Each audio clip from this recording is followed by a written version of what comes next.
Falando de Educação é um programa que vem com o oferecimento do Sindeduc, Sindicato dos Servidores da Educação Pública Municipal de São Sebastião do Paraíso, revista Tecnologia Educacional da Associação Brasileira de Tecnologia Educacional, ABT, Mistura Terraplanagem, trabalhando há mais de 30 anos no mercado, oferecendo serviços de recuperação de estrada, construção de represas, de piscinas, você que precisa de limpeza de terrenos, Mistura Terraplanagem. E também no oferecimento do Instituto EducTech de Educação e Consultorias. Você que quer estudar, você que precisa de pesquisas na área de educação, você que quer formar-se como o melhor profissional, procure o Instituto EducTech, parceiro da Faculdade Libertas.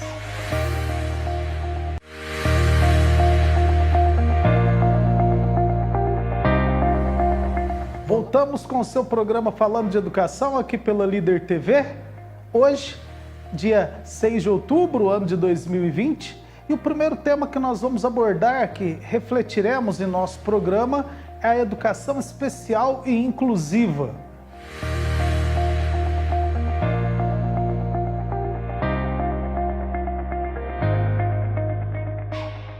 Ao longo da última semana, a temática da educação especial e inclusiva foi destaque na imprensa nacional, né? Foi um tema polêmico, falado, discutido em todo o Brasil, por conta da promulgação, da publicação do Decreto Federal 10.502, do dia 30 de setembro deste ano de 2020.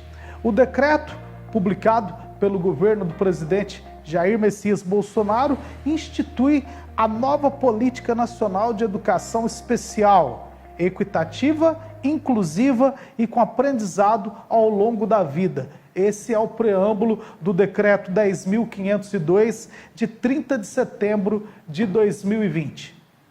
E aí vem a nossa pergunta: por que esse decreto gerou tanta polêmica ao longo da última semana e a polêmica ainda continua nesta semana que iniciamos ontem?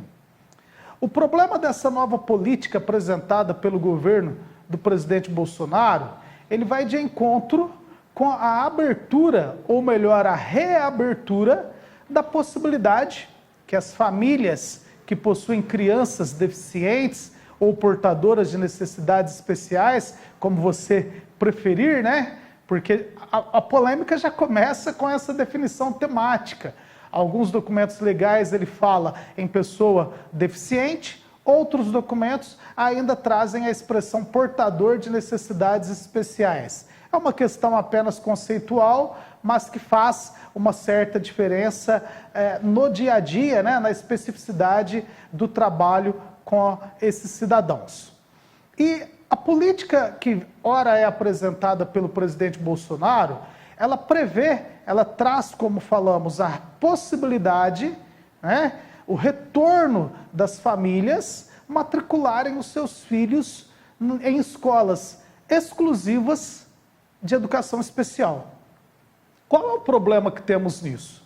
O problema é que os órgãos de classe, os defensores da educação especial e inclusiva, os pesquisadores da área, trabalhadores estão alertando e estão afirmando, é um retrocesso na política da educação especial e inclusiva no Brasil, que previa que o atendimento aos alunos portadores de deficiência, os alunos deficientes com necessidades especiais, devam ser atendidos de uma maneira preferencial na escola regular.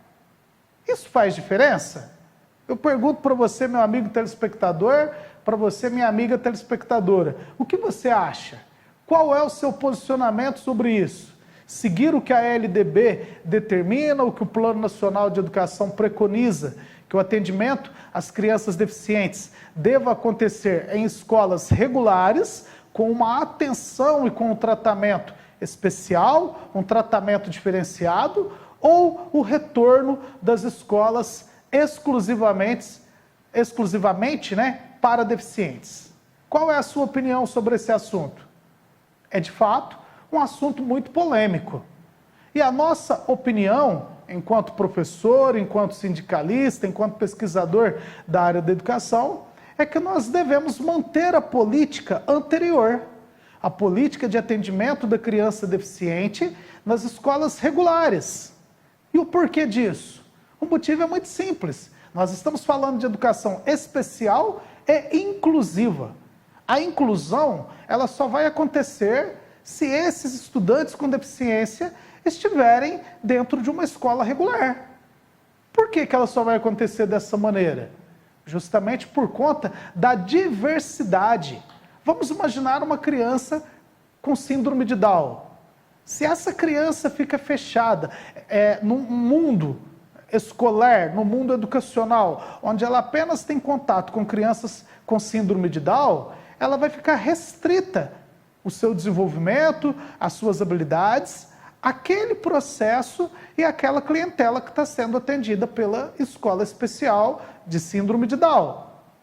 Agora, quando nós incluímos essa criança na escola regular, ela vai ter à sua disposição um número de coleguinhas, de crianças, a diversidade vai acontecer no convívio, no contato com as outras pessoas, no contato com as outras crianças, e isso, sem dúvida, enriquecerá aquela criança com síndrome de Down, no seu ponto de vista cognitivo, no seu ponto de vista motor, nas suas questões de relacionamento, porque ela estará envolvida com as outras crianças.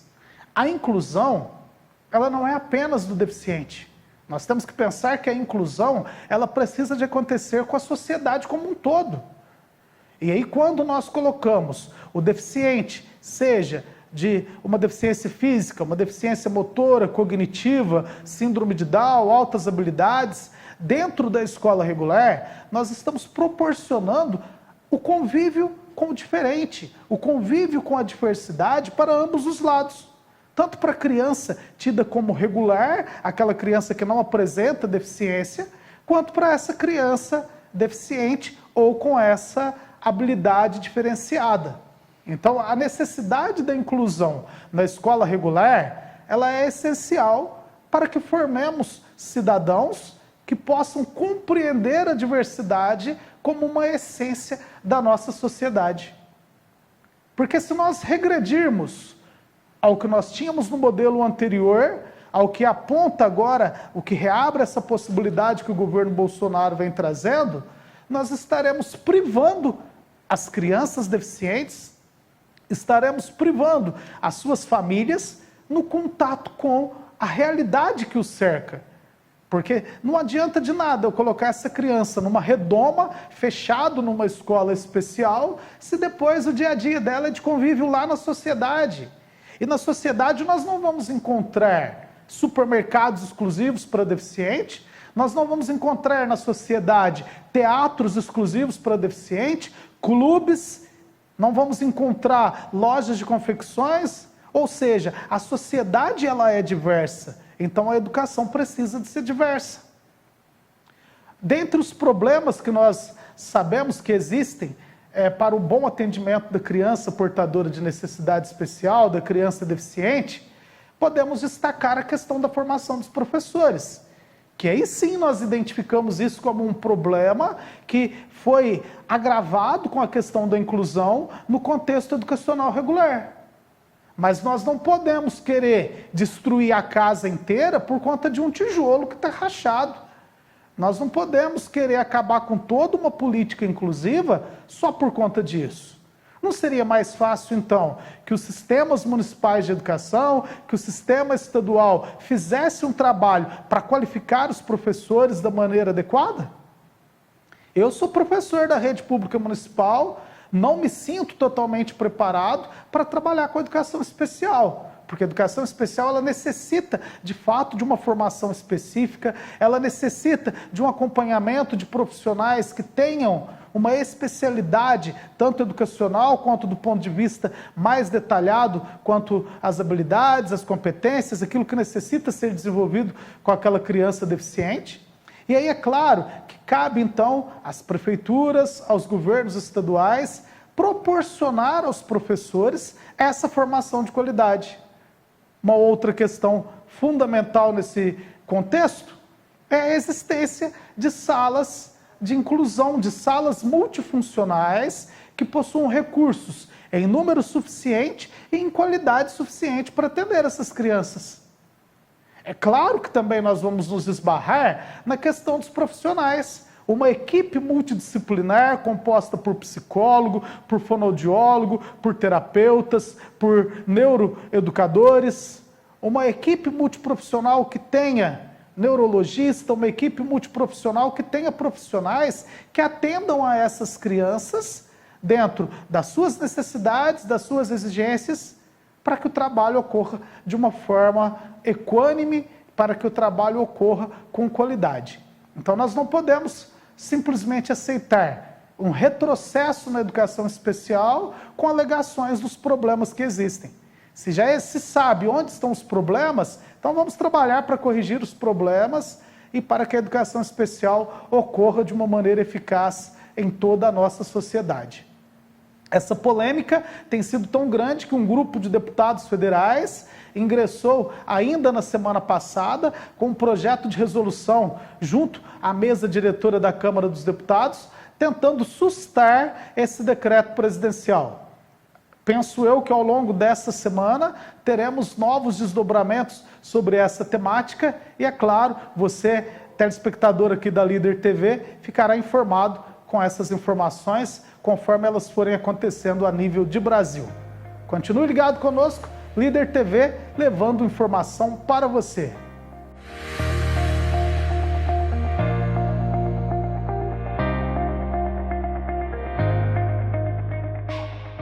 Falando de educação, é um programa que vem com o oferecimento do Sindeduc, Sindicato dos Servidores da Educação Pública Municipal de São Sebastião do Paraíso, revista Tecnologia Educacional da Associação Brasileira de Tecnologia Educacional, ABT, Mistura Terraplanagem, trabalhando há mais de 30 anos no mercado, oferecendo serviços de recuperação de estrada, construção de represas, de piscinas, você que precisa de limpeza de terrenos, Mistura Terraplanagem. E também no oferecimento do Instituto EducTech de Educação e Consultorias. Você que quer estudar, você que precisa de pesquisas na área de educação, você que quer formar-se como o melhor profissional, procure o Instituto EducTech, parceiro da Faculdade de Libertas.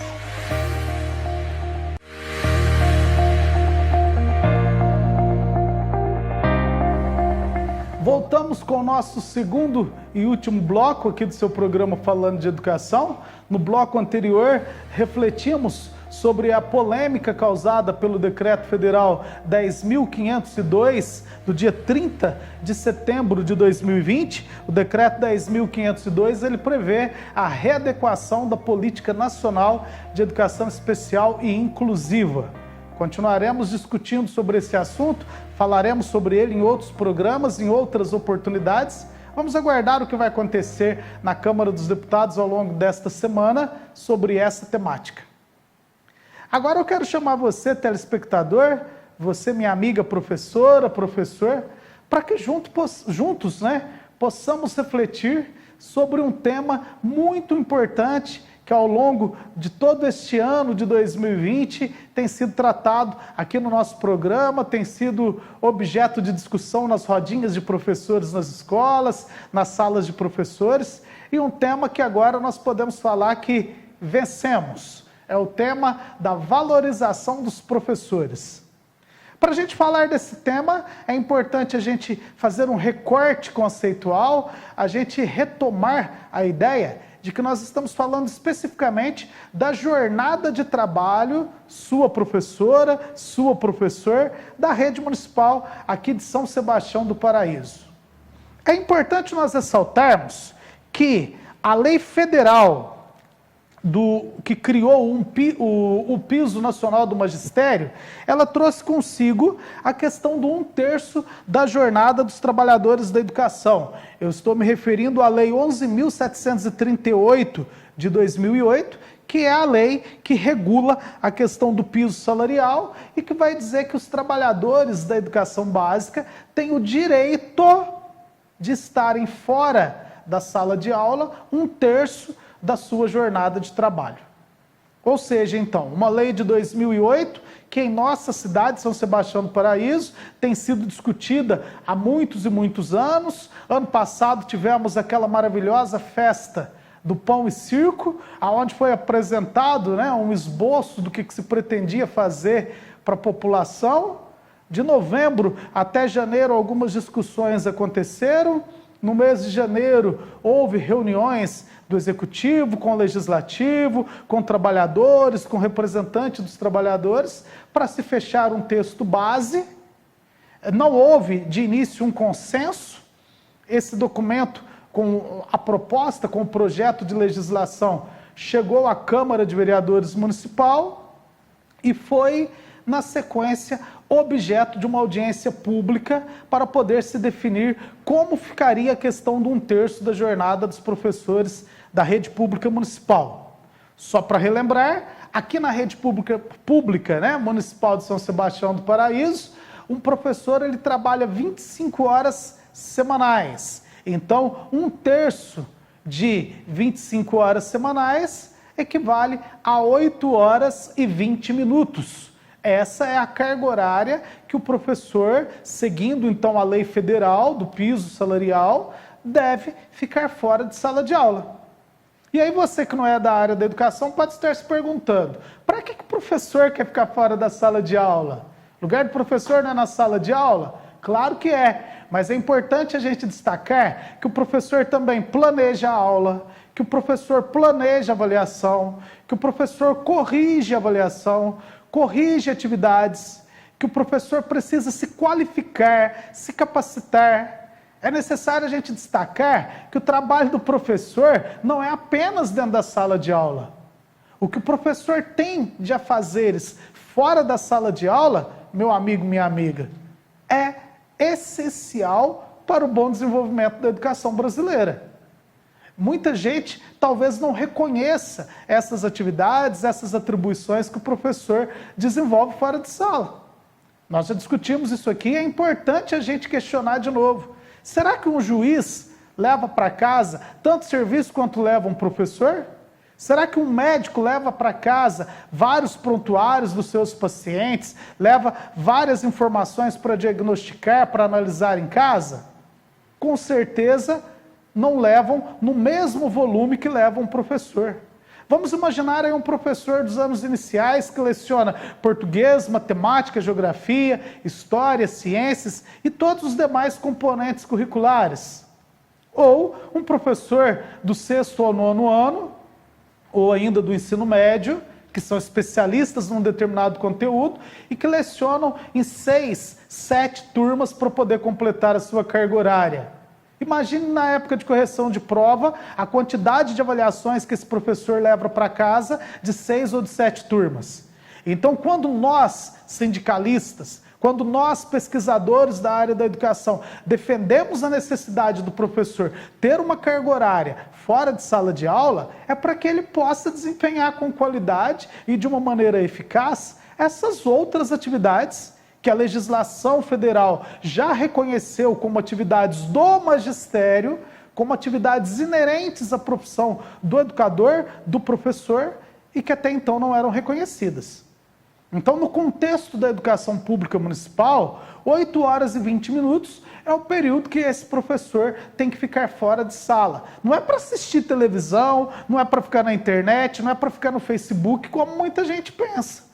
E como, inclusive, alguns governantes que pensam pequeno, também definem dessa maneira. O professor quer ficar fora de sala de aula para poder desempenhar com qualidade essas outras atribuições que são inerentes à sua atividade. E aí, então, naquela audiência pública promovida pela Câmara Municipal, foi discutido e foi apresentado por um dos vereadores a proposta de que 6 horas e 20 minutos desse total ficasse a livre escolha do professor. O professor escolhesse onde que ele quer cumprir essas 6 horas e 20. Nada mais justo, não? Afinal, esse professor, ele corrige essas avaliações em casa, muitas vezes prepara suas aulas em casa, gastando a sua energia elétrica, gastando seu equipamento tecnológico, gastando, por que não, a tinta da sua impressora, o seu sulfite, e nada disso é reembolsado ao professor. Então, quando foi apresentada aquela emenda ao projeto inicial do Poder Executivo, de que o professor tenha 6h20, a sua livre escolha, e as outras 2 horas fossem direcionadas para que a direção da escola, do sistema de ensino como um todo, escolhesse onde o professor iria cumprir a sua carga horária.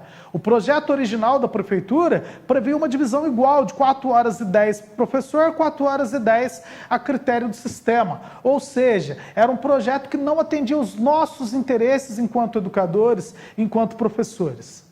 A discussão se alastrou, foi feita uma pesquisa fake pelo governo municipal, onde se induziu as pessoas a votarem de uma maneira errada ao que o trabalhador queria. A Câmara Municipal identificou que a pesquisa fake do município era uma pesquisa que ela induzia o cidadão ao erro.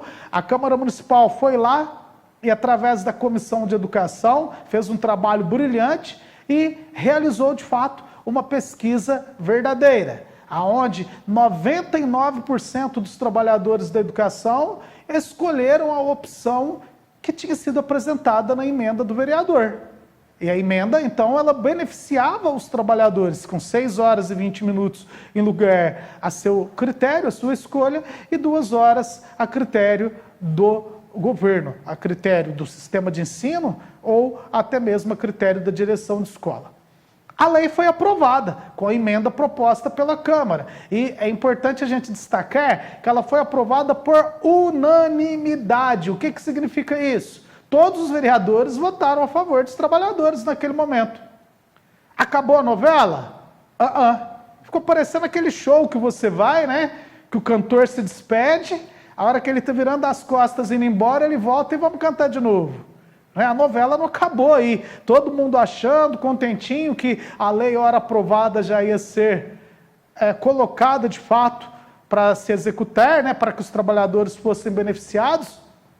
Mas, para nosso espanto, o governo municipal entrou na justiça, através de uma ação direta de inconstitucionalidade, querendo fazer com que você, trabalhador, com que você, trabalhadora, trabalhasse a sua carga horária não da maneira que te beneficiaria, mas da maneira que ia de encontro aos interesses de um governo que, graças a Deus, se encerra pouco mais do que 90 dias. Né? Não temos nem 90 dias mais desse fatídico governo que não trabalhou a favor do educador, do professor municipal.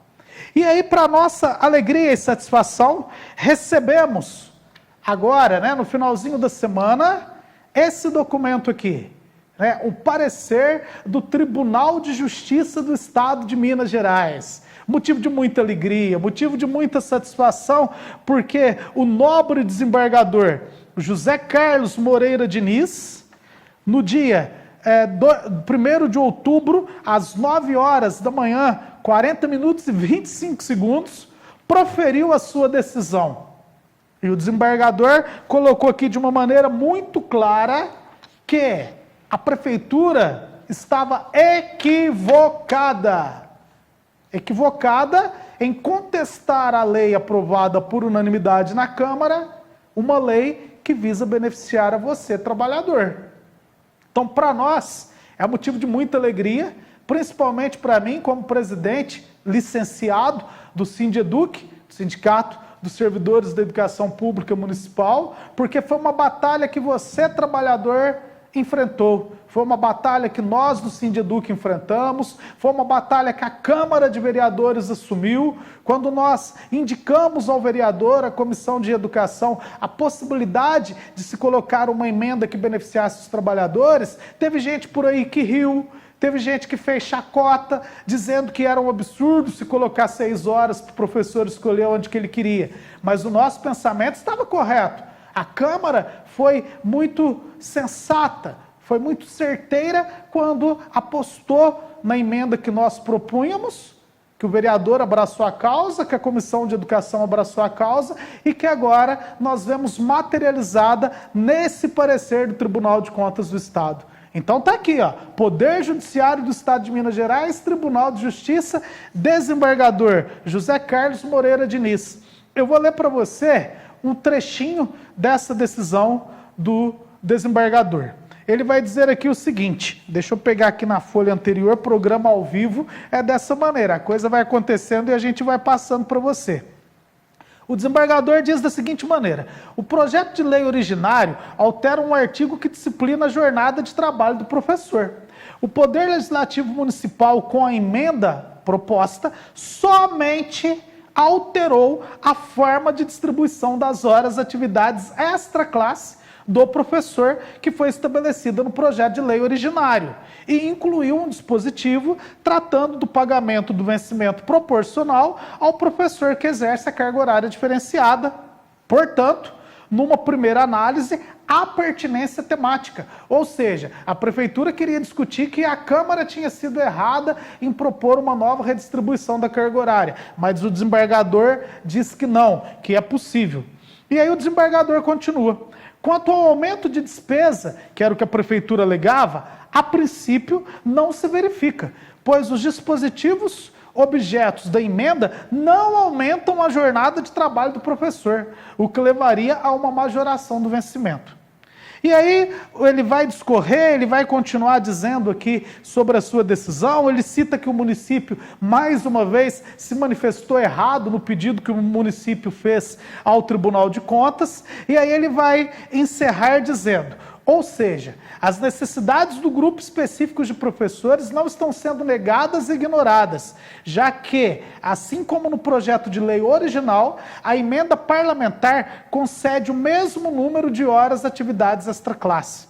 No mais, em se tratando de ação indireta de constitucionalidade de lei municipal, não é cabível a análise da inconstitucionalidade da lei por violação de dispositivos que o município apresenta. E aí ele encerra dizendo que não há fumaça do bom direito, um termo jurídico utilizado pelo desembargador, pelos juristas, para afirmar que a emenda proposta pela Câmara Municipal estava absolutamente correta e principalmente que ela tinha que ser feita, que ela era possível de ser feita, que o município alegava que a Câmara não tinha poder para poder fazer emenda. E o desembargador é bem pontual no seu relatório e ele afirma: se a Câmara não pode propor emenda a um projeto que vem do Executivo, quem poderá?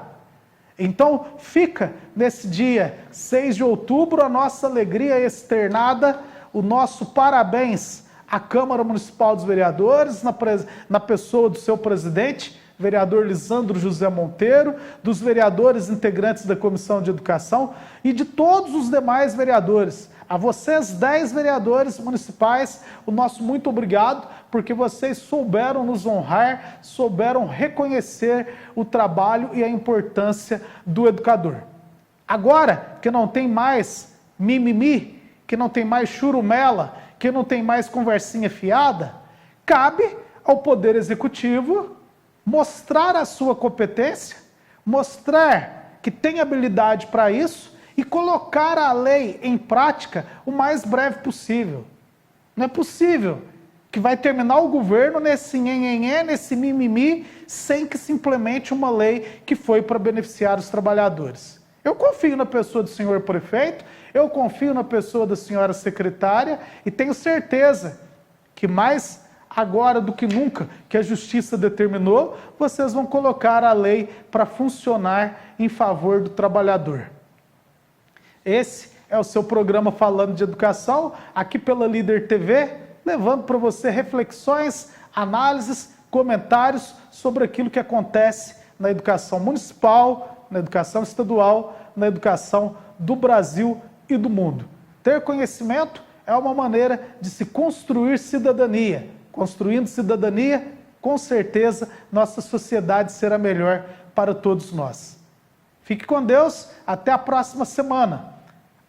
E antes que eu me esqueça, a partir da próxima semana, nós teremos um Falando de Educação diferente, um Falando de Educação especial das eleições de 2020.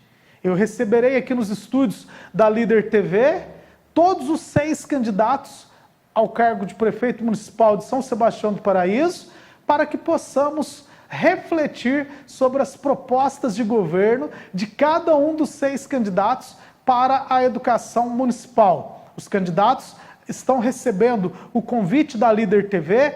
Teremos uma reunião esta semana para definir alguns ajustes sobre como funcionará o programa. E para você, professor, para você, professora, monitor de educação especial, monitor de educação infantil, merendeira, serviçais de um modo geral, não percam essa série de programas que irá ao ar terça, quarta e quinta das 2 próximas semanas, onde teremos a oportunidade de ouvir dos senhores candidatos a prefeito o que eles pensam e o que eles pretendem para a educação da nossa cidade. E é claro que você poderá participar desse importante momento de democracia que é promovido aqui pela melhor TV de São Sebastião do Paraíso.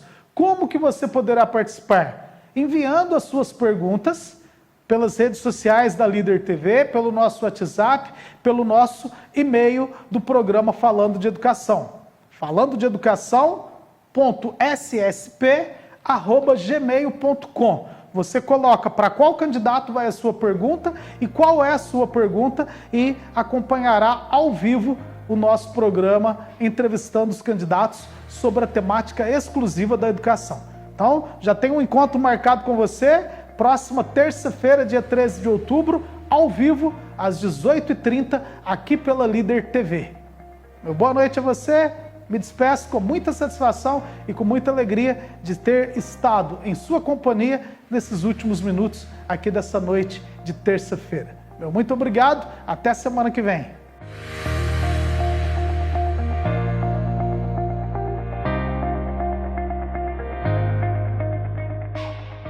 Falando de Educação é um programa que vem com o oferecimento do Sindeduc, Sindicato dos Servidores da Educação Pública Municipal de São Sebastião do Paraíso, revista Tecnologia Educacional da Associação Brasileira de Tecnologia Educacional, ABT, Mistura Terraplanagem, trabalhando há mais de 30 anos no mercado, oferecendo serviços de recuperação de estrada, construção de represas, de piscinas, você que precisa de limpeza de terrenos, Mistura Terraplanagem. E também no oferecimento do Instituto EducTech de Educação e Consultorias. Você que quer estudar, você que precisa de pesquisas na área de educação, você que quer formar-se como o melhor profissional, procure o Instituto EducTech, parceiro da Faculdade de Libertas.